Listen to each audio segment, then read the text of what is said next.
Bonjour, bonsoir tout le monde. Je suis avec Émilie qui va répondre à certaines de mes questions. Discussion qu'on a eue. Dernièrement, je suis allé en Nouvelle-Écosse, puis un des thèmes de la conférence, là, des prophéties qui ont eu il y a plusieurs années, qui sont revenus encore cette année, c'est que il y aurait un mouvement de gens qui sont déjà venus à l'Église, qui ont abandonné, qui vont revenir. Eux autres, ils appelaient ça les fils, les filles prodigues. Il y en a probablement qui sont dans l'Église aussi. Là. Puis là, ben, la question que moi j'ai posée, c'était si ces gens-là ont quitté, je ne vois pas pourquoi ils reviendraient à ce qu'ils ont quitté. C'est qu'il faut que nous, comme chrétiens, comme dirigeants d'Église, comme organisateurs, évangélistes, tout ce que vous voulez, qu'on réexamine, dans le fond, nos façons de faire, parce que si les gens sont partis dans ce qu'on fait là, je vois pas pourquoi ils reviendraient dans la même chose, là. C'est que je pense pas que l'Évangile change, là. L'Évangile ne change pas. La façon qu'on l'amène, puis il y a beaucoup de façons qu'on a qui sont absolument pas alignées avec l'Évangile. L'Église, dans beaucoup de cas, c'est devenu une espèce de business. Euh, pas juste pour faire de l'argent, là, mais la méthode d'amener les gens. Quand je dis business, c'est pas juste on est là, on veut votre argent. Là, parce qu'au Québec, les églises qui regorgent d'argent, là, il n'y en a pas beaucoup. C'est qu'on ne peut pas penser que les gens sont là juste pour l'argent. Là. S'ils sont là juste pour l'argent, ils ont failli dans leur tâche, là, surtout au Québec. Là. Mais l'idée, c'est de dire on a utilisé des méthodes qui existent dans le monde de marketing pour amener des gens. Puis souvent, c'est comme sur une fausse représentation. Il y a un frère qui disait viens à Jésus, il va régler tous tes problèmes. Hein? Jésus n'est pas venu pour régler nos problèmes, il est venu pour nous libérer de nos péchés. C'est pas la même chose. Là. OK. C'est que, Émilie, tu as grandi dans l'Église? Oui, parce que je suis ton enfant. Je suis la troisième fille de Monsieur Gauthier. Oui, j'ai grandi dans l'église. Fait que je dirais que mon expérience est pas très typique. C'est une expérience qui est assez différente. Et je dirais que dans le groupe de gens qui reviennent à l'église, mon groupe serait le plus difficile à convaincre. OK. Puis qu'est-ce qui te fait dire ça?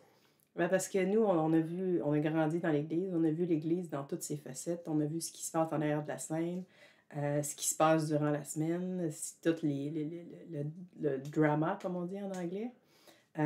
On est un peu, en étant les enfants du pasteur, on est comme sur un genre de piédestal et tout ce qu'on fait, c'est très public. Les gens regardent chacun de nos gestes. En tout cas, c'est ça le sentiment qu'on a en grandissant dans ce contexte-là. Fait que je dirais que c'est peut-être une vision de l'Église, une expérience de l'Église qui n'est pas très typique. C'est une expérience un peu à part. Mais tu as quand même des amis là, qui n'étaient pas des enfants de pasteurs, là, qui ont grandi dans l'Église. Mhm. Je ne sais pas si tu as une idée, là, dans le fond, si je te dirais, bon, on va commencer d'une note positive, c'est quoi tes bons souvenirs de l'Église, des choses que tu te rappelles là, que tu as vécues, qui, dans le fond, qui a peut-être changé ta vie ou qui est comme un highlight dans ta vie, là? Ben, je dirais que nous, on a rencontré des gens de partout sur la planète.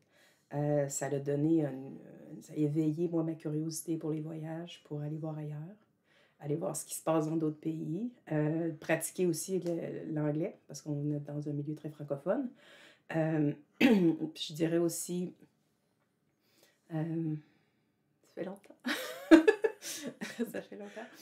Euh, ouais, rencontrer des gens, avoir des conversations très, très, très intéressantes avec du monde de toutes sortes de vies qui ont des expériences avec Dieu très, très différentes.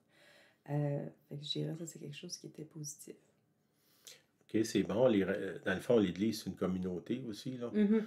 Puis je pense que, je me trompe pas si je te dirais, tu as comme eu la possibilité de rencontrer la communauté internationale de l'Église, là. Oui, Puis là aussi, on sait que il y a le meilleur puis le pire de l'humanité, là, des fois qui est là en même temps dans l'Église, là. Faut pas se cacher. Euh, Puis si je te dirais, mettons, des moins bons souvenirs que tu as de l'Église, de quand tu as grandi? Je dirais qu'à mesure que le temps passait, d'avoir, de moins en moins l'impression que l'Église était faite pour quelqu'un comme moi. Ben, tu peux-tu expliquer ce que tu viens de dire? Ou? Ben, c'est sûr que, bon, moi, j'ai grandi dans un milieu, c'était beaucoup, beaucoup des chrétiens, église. Puis quand tu finis l'école, j'ai fini l'école, je suis allée dans les études supérieures, de me retrouver dans un milieu complètement différent où ce que Dieu n'est pas du tout une priorité, ou même quelque chose qu'on a des conversations, c'est un sujet quasiment tabou. Puis d'avoir comme l'impression qu'il y avait un monde au complet à l'extérieur de l'Église que je ne connaissais pas pantoute. Puis que j'avais toujours eu l'idée que ce monde-là c'était un monde de malheur, de misère. Puis de me rendre compte que non, il y avait des gens qui étaient heureux, qui avaient des belles choses à découvrir à l'extérieur du milieu que moi j'avais été élevée. Puis de m'être demandé comment ça que je savais pas que ça existait. Puis je pense que ça a éveillé comme peut-être une curiosité que dans certains cas, ça te retrouves dans des situations moins le fun. Mais ouais, c'est ça, de me rendre compte qu'il y avait un monde au complet à l'extérieur du monde dans lequel moi j'avais grandi, ou qu'à travers l'Église, je pensais que moi j'avais un monde en particulier, puis que le reste, on n'y prenait pas, on n'y pensait pas, puis de me retrouver dans un contexte où je suis dans l'autre monde, puis de dire, oh mon Dieu, il y a donc bien des choses à découvrir. OK, c'est bon. Est-ce que présentement, tu vas dans une église? Non. OK. Puis je te dirais, je pense que tu as la foi, tu Mm. crois en Dieu. Mhm. Comment tu vis ta foi? Euh, on est dans l'ère de l'information qui est bombardée de tous bords, de tous côtés. Moi, j'aime écouter des podcasts. J'écoute du worship sur mon iPhone, souvent dans la journée. Quand je suis à la maison, sur YouTube, j'écoute tous les worship leaders que j'aime beaucoup. Puis je vais chercher une paix là-dedans. Je pense que je nourris mon âme. Puis aussi, j'ai lu des livres.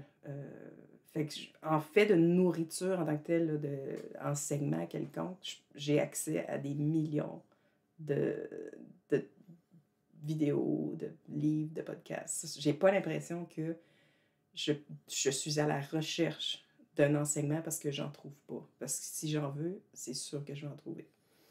OK, ça veut dire que ce côté-là, mettons, on dirait la connaissance, là, tu as accès à ça Ouais, sans aucun problème, puis tu es capable dans le fond, de nourrir ta foi, là. ouais, comme moi, je suis en voiture, je vais écouter beaucoup des podcasts. Puis c'est pas nécessairement des podcasts qui s'affichent comme chrétiens à 100%, mais je sais que les gens, c'est des gens d'affaires qui sont croyants, puis ça transparaît dans ce qu'ils disent sur leur podcast. Puis je trouve ça vraiment intéressant, je trouve que ça me nourrit, j'aime vraiment ça. Puis je passe beaucoup de temps en voiture avec mon travail, fait que j'écoute ça. Fait que dans la journée, je peux écouter des fois 2, 3 podcasts ou des trucs, ou lire quelque chose qui est à caractère religieux, on pourrait dire, ou spirituel. Et ça me nourrit comme ça. Ouais. Que, dans le fond, un podcast, c'est quelqu'un qui parle de sa vie dans un site Internet, là, finalement. Ouais, bien sûr, il y a Spotify, Apple, il y a toutes sortes d'affaires. Même si tu peux juste ouvrir le YouTube puis rentrer n'importe quel sujet, puis tu vas trouver des millions de vidéos qui parlent du sujet. OK, ça veut dire que, je te dirais, si j'ai la foi, j'ai pas de problème de trouver de l'information, puis pour pouvoir avancer dans ma démarche chrétienne.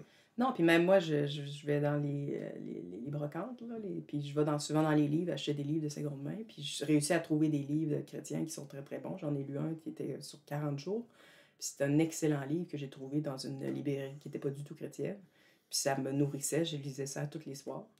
Fait que je dirais que l'accès à la formation en 2022 est illimité. OK, ça veut dire qu'on pourrait dire que l'Église, là, amène pas plus que ce que tu es capable d'avoir au niveau d'information.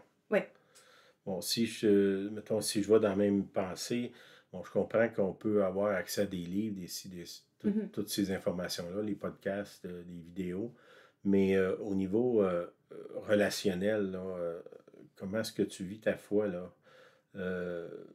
As-tu des rencontres spéciales avec des chrétiens ou comment tu communiques finalement, là? je dirais que ça, c'est quelque chose qui manque. Je me suis dit, ah, je pourrais trouver une église. Parce qu'en ce moment, j'ai l'impression qu'il y a beaucoup des églises, je ne sais pas si c'est une façon de s'adapter à la génération en 2022. c'est de surtout focuser sur un type de gens qui fit dans un certain stéréotype. Puis moi, souvent, m'identifiant pas à ce stéréotype-là, que ça peut être, je sais pas moi, des hipsters, des végétariens, n'importe quoi. Je vais pas mettre le doigt spécifique. Je m'identifie pas à ces gens-là. Fait qu'aller dans ce milieu-là, j'ai pas l'impression que j'ai ma place du tout. Fait que pour moi, ça a été de dire est-ce que je pourrais trouver des gens qui vivent peut-être un peu le style de vie que j'ai, moi, avec. Bon, moi, je suis un peu voyageuse, je suis très curieuse, j'intéresse beaucoup d'intérêt, toutes sortes de trucs. Fait que trouver un groupe de gens où je pourrais aussi parler de Dieu. J'ai quelques amis qui sont chrétiens. On se voit pas souvent parce que. Une autre chose que je veux mentionner, c'est que la vie dans laquelle j'ai grandi, cette vie-là n'existe plus. En 2022, le coût de la vie, le travail, c'est extrêmement demandant. On a l'impression qu'on n'a jamais de temps et on est toujours fatigué. Fait que c'est comme s'il y a ça aussi, on dirait que l'Église que j'ai connue, elle ne fit plus dans la vie que j'ai maintenant.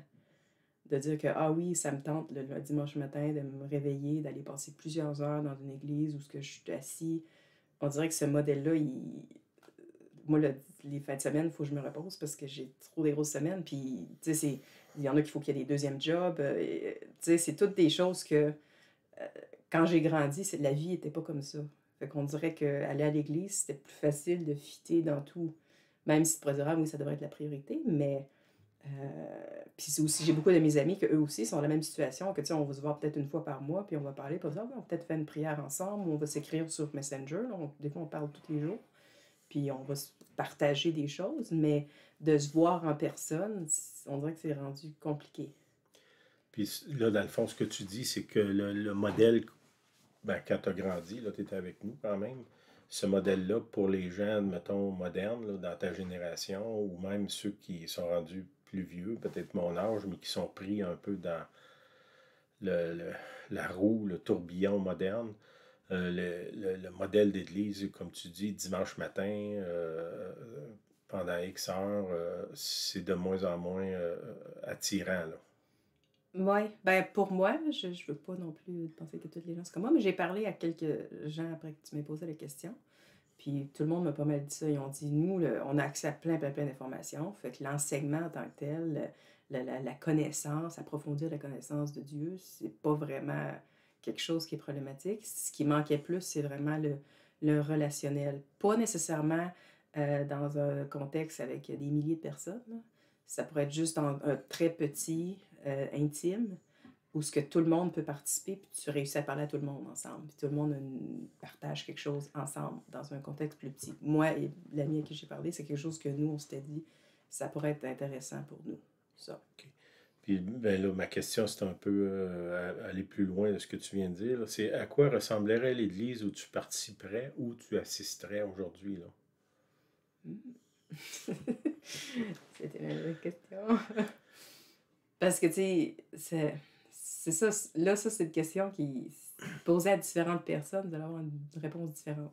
Fait que je pense poser cette question-là le plus de monde possible va peut-être aider à trouver comme une espèce de milieu pour pouvoir convenir à tout le monde. Mais quelque chose qui serait très participatif, le modèle spectateur, c'est pas quelque chose qui m'intéresse. Euh, non. Je vais aller voir un concert de l'orchestre symphonique si je veux être spectateur de quelque chose, mais quelque chose qui est très participatif, où il y a un terrain un peu d'entendre que tout le monde est égal un peu. Il n'y a pas nécessairement comme quelqu'un regarde à le maître de cérémonie ou le pasteur ou quoi que ce soit, puis les gens ne participent pas.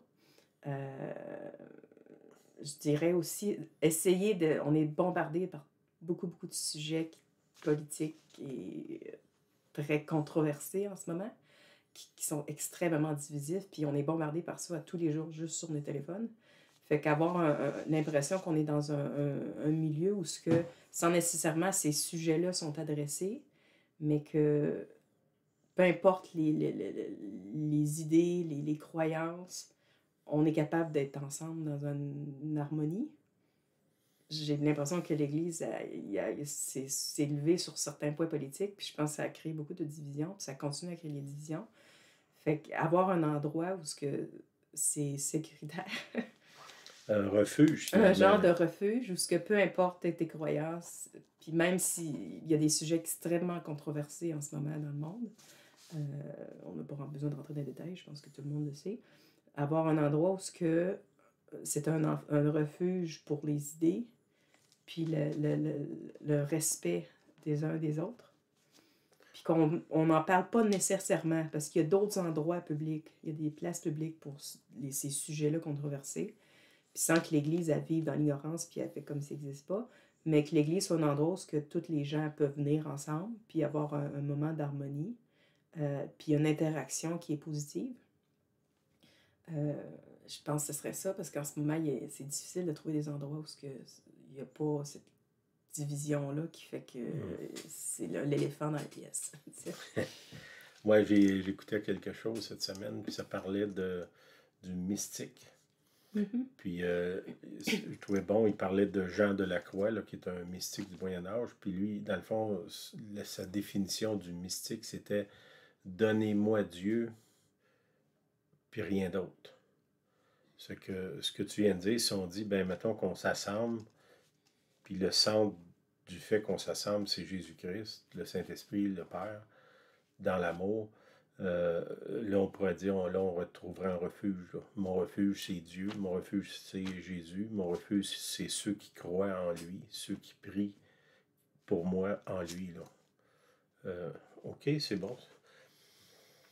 Bon, on sait qu'il y a beaucoup de gens qui ont grandi dans l'Église qui critiquent l'Église. Là, ça,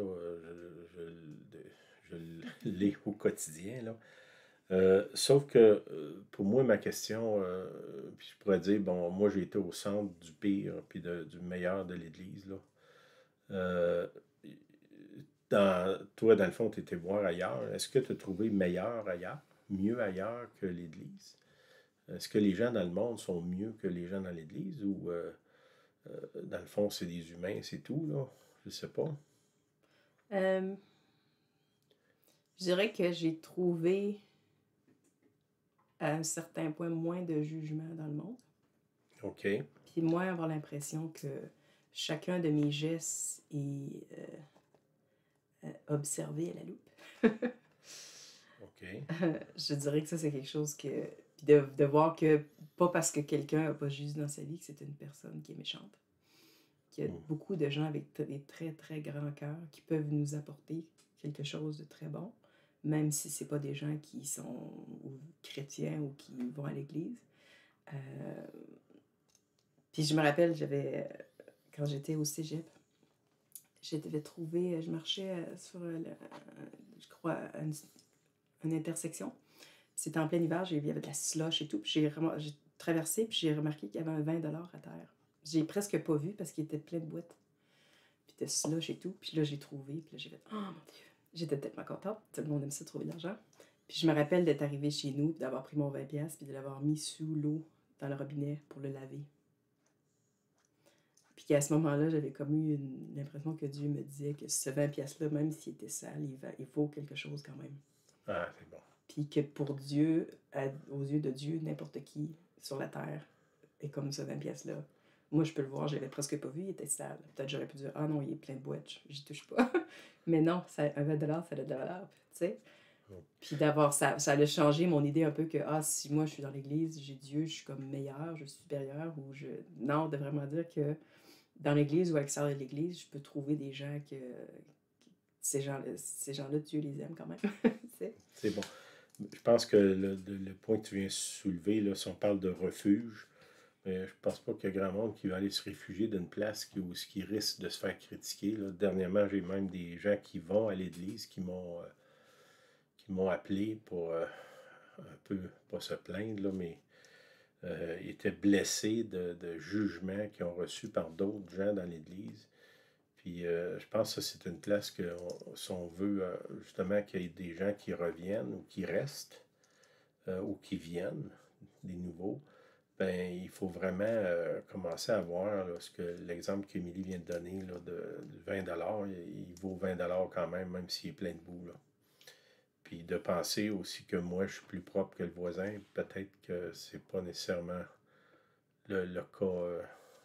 C'est que ça devrait me restreindre de juger les autres. Là. Euh, OK. J'avais pris des questions là, Aléatoire. un peu pour te relancer. Là. Euh, OK, dans le fond, ce que tu me dis, là, c'est que l'église que tu cherches est peut-être au niveau de l'horaire, là, ce serait quoi? As-tu une idée ou? C'est la question qui tue. Parce que, tu sais, bon, moi, à ce moment, j'ai ma propre entreprise. Je suis quelqu'un qui travaille énormément. J'ai plein de projets, j'ai plein de trucs, décider ça. Même voir des amis, j'ai de la misère à trouver le temps de le faire parce que j'ai pas du tout une bonne balance travail-vie. Puis je pense que je suis pas la seule dans ma situation où ce que le travail est tellement envahissant qu'on a comme pas de vie à l'extérieur de notre travail. Fait que l'idée de dire que, je vais à l'église, c'est juste des fois l'idée de dire je vais aller manger au restaurant avec mes amis, c'est quelque chose qu'on pourrait croire que c'est plaisant. Ça me pèse parce que je suis fatiguée, mon cerveau, il y a trop de choses. Fait que il faudrait que. Je sais même pas si c'est une fois par semaine, peut-être un soir, parce que les matins, des fois, j'aime avoir des moments de solitude.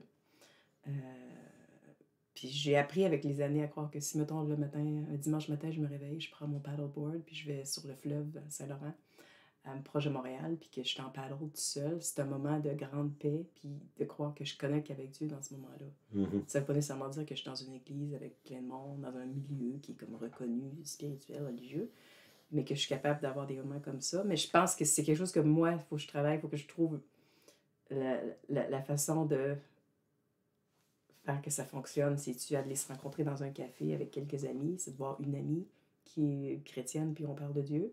J'avais parlé avec mes amis, on a dit, nous, on aime ça lire, on lit toutes sortes de trucs. Fait peut-être dire, ben, on lit tout le même chapitre d'un livre, puis on se rencontre, puis on en discute, tout le monde partage qu'est-ce que ce chapitre-là lui a révélé.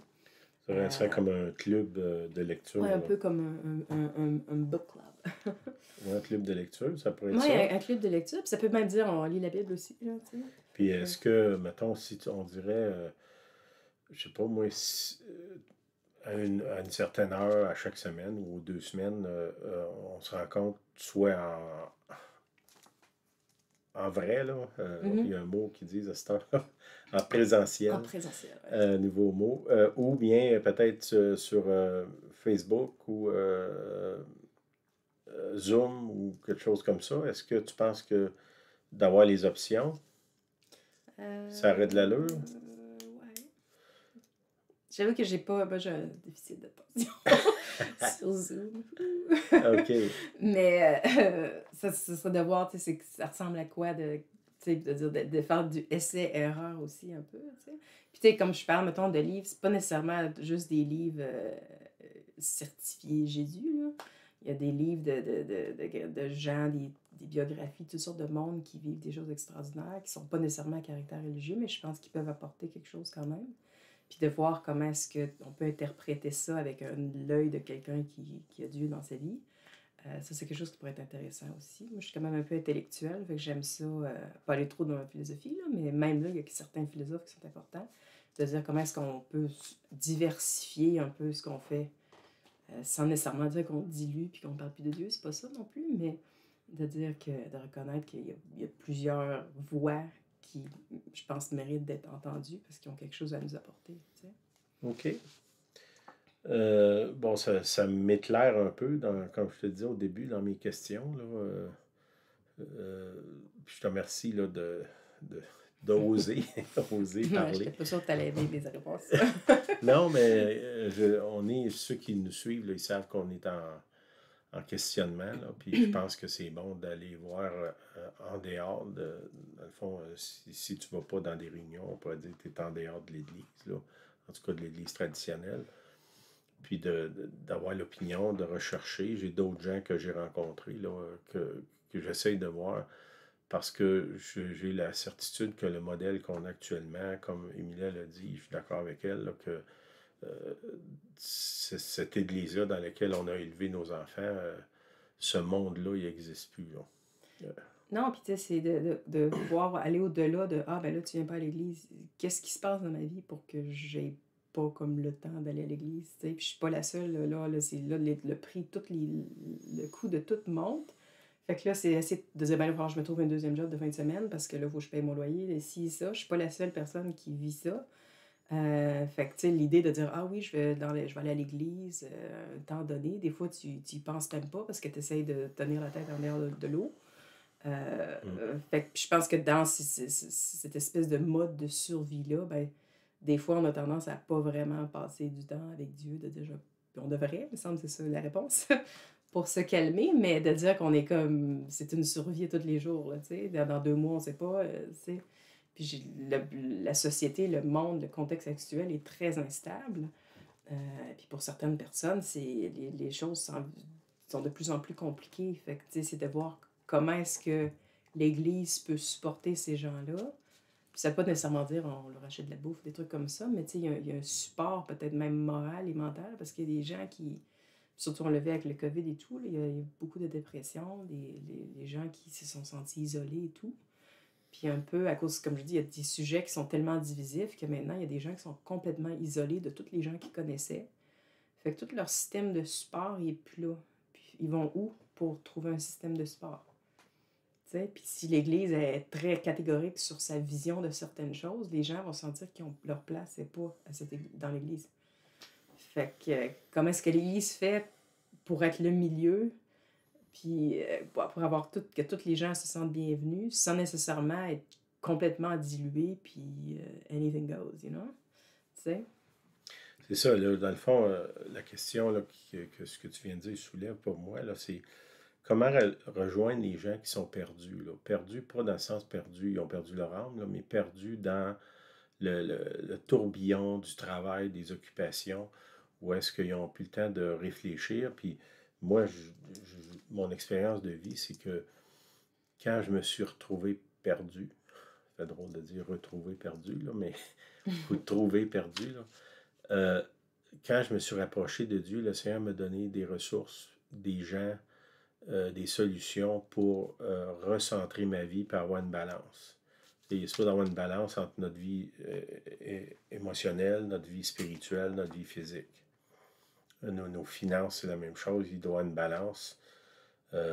Puis je pense que le Seigneur, il nous connaît, chacun de nous. Là, puis en lui, on peut trouver les réponses qui vont nous aider à se retrouver là, finalement dans un équilibre que beaucoup ont perdu. Là. Il y a un niveau de détresse actuellement autour de nous que j'ai pas vu de toute ma vie. Là. Beaucoup de gens qui avaient des certitudes, là, qui sont perdus ces certitudes-là. Des gens qui affirmaient des choses, puis aujourd'hui, là, on dirait qu'ils sont perdus. C'est que je pense que, en tout cas, je te remercie. Tu as éclairé beaucoup de choses pour moi dans ma recherche là, de dire comment je fais pour rejoindre puis toucher des gens soit qui vont plus à l'église ou des fois des gens qui viennent quand même à l'église, mais qui, dans le fond, sont pas rencontrés. Là. Non, puis je pense que aussi une autre affaire que, tu sais, puis la Bible est l'exemple parfait, c'est pas statique. Il n'y a pas une interprétation, puis c'est fini. Il n'y a plus jamais d'autres nouvelles interprétations. Il n'y a pas une façon de faire l'Église, puis c'est fini. On peut plus jamais changer ou modifier. Puis je pense que les choses changent. Fait que comment est-ce que l'Église fait pour rester quand même flexible sans tomber dans un modèle super statique que si tu n'es pas capable de fitter dans ce modèle-là, ben on perd, là, tu sais. Mhm. Fait que de rester ouvert, aller à dire, OK, là, il faut qu'on s'ajuste un peu là, aussi, tu sais. Ouais. Euh, OK, ben je te remercie. Puis je vous encourage à prier pour vous personnellement. Là. Chacun de nous, on est appelé, on est des ministres de Dieu. Là. Bon, moi, mettons, je suis pasteur, mais on pourrait dire que tout le monde, d'une certaine façon, est pasteur. Un pasteur, c'est quelqu'un qui s'occupe d'un autre, là, ou de plusieurs autres. Puis peut-être dans notre entourage, il y a des gens qu'on peut aller rejoindre. Ça peut être une personne, puis l'aider à rencontrer Jésus. Puis en rencontrant Jésus, retrouver un équilibre dans sa vie. Là, ce que je vois, c'est que dans ce qu'Émilie me dit, là, c'est qu'il y a beaucoup de gens qui ont perdu l'équilibre. Ils sont débalancés. Puis là, ben ça, c'est dangereux dans tous les sens, au niveau santé, au niveau émotionnel, spirituel, au niveau relationnel aussi. Si mon travail prend tellement de place que j'ai plus d'amis, ben il y a quelque chose qui ne marche pas. Si j'ai tellement d'amis que je ne travaille plus, ça non plus, ça ne marche pas, là. C'est que trouver la balance, là. Non, puis je dirais aussi tout ce qui est du concret, du applicable dans le quotidien. Moi, j'ai été déjà dans des réunions de caractère chrétien, puis c'était le s'ostiner sur une virgule dans un verset. Moi, je ne voyais pas comment est-ce que ça améliorait mon quotidien. Tu sais, c'était très, très, très théologique, total. Puis j'imagine peut-être qu'il y a une place pour certains groupes de gens comme ça, mais du concret, parce que, tu sais, comme je dis, notre tête est à peine à l'extérieur de l'eau, là. C'est qu'est-ce qui peut faire une différence dans mon quotidien, dans l'immédiat, du concret. Mm. Pas des trucs un peu dans les nuages, là.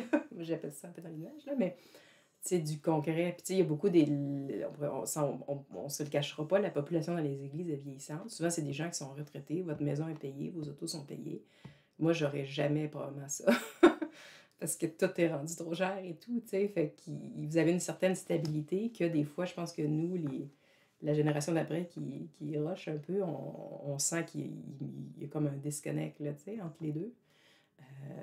Fait que voir aussi les différents scopes de contexte qui fait que les vies sont vraiment différentes, le quotidien est vraiment très différent. Fait que ce qui fonctionne pour un certain groupe de gens, peut-être ne fonctionne pas pour un autre. C'est ça. OK. Ben, je te remercie. Puis, on va finir par la prière, là, parce que je pense qu'il y a beaucoup de questions qui ont été soulevées, puis en même temps, beaucoup de réponses, je pense, là. Mais Seigneur, je te prie que tu nous aides à trouver la balance, nous, comme Église.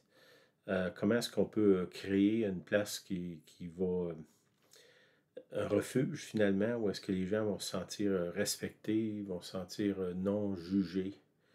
Une place aussi où est-ce qu'ils vont être capables de mettre dans leur cédule qui est déjà encombrée, là. Donne-nous des moyens, des ressources, des façons de faire pour rejoindre les gens. Je demeure convaincu que toutes les questions pratiques du quotidien que les humains se posent, le Seigneur a une réponse pour ça. Que ce soit un objet perdu, un nouvel emploi, un conflit au travail, un conflit à la maison, le Seigneur a les réponses. Si on peut connecter les gens avec le Seigneur, ils vont se trouver, là, parce que ça dit, notre vie est cachée en Jésus-Christ. Quand Christ, notre vie, paraîtra, nous paraîtrons aussi avec lui. C'est que si notre vie est cachée en Jésus-Christ, ben, qu'est-ce qui est caché, on doit le chercher. Puis, où est-ce qu'on va le trouver? En Jésus-Christ. Bon, le Seigneur, il a mis l'Église comme son représentant sur la terre, même si des fois, on n'est pas trop des bons représentants, là. On doit s'ajuster pour voir comment est-ce qu'on peut rejoindre des gens qui aiment Dieu, mais qui ne se reconnaissent pas dans ce qu'on fait.